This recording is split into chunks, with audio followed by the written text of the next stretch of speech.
భాష మానవ జీవితంలోన చాలా ముఖ్య పాత్ర వహిస్తుంది. భాషకి తల్లిదండ్రుల పాత్ర ఉండదు.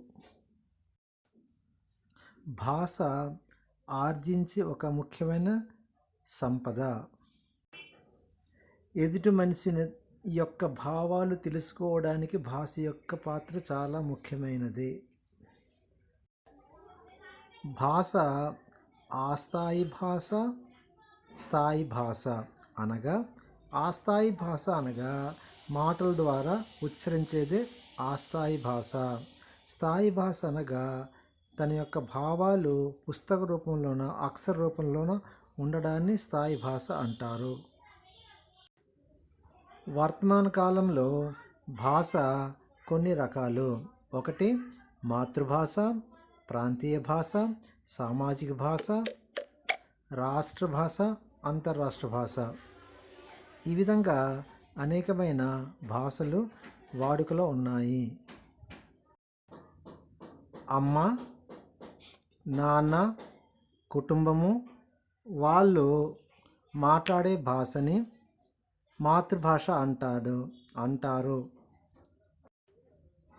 తల్లి యొక్క ఉగ్గుపాలతో నేర్చే భాషని మాతృభాష అంటారు. తన వీధిలో తన ప్రాంతంలో వాడుకలో ఉన్న భాషను ప్రాంతీయ భాష అంటారు.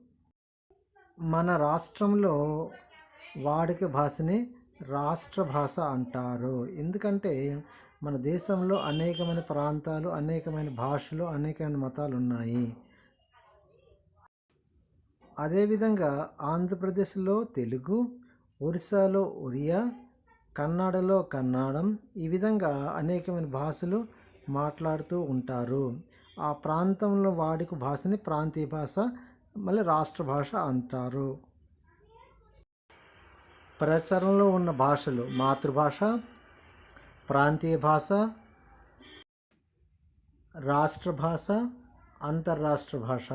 ఈ విధంగా మనకు భాషలు ప్రాంతాన్ని, రాష్ట్రంలో దేశాన్ని మరియు ప్రపంచాన్ని వాడుకలో ఉంటాయి.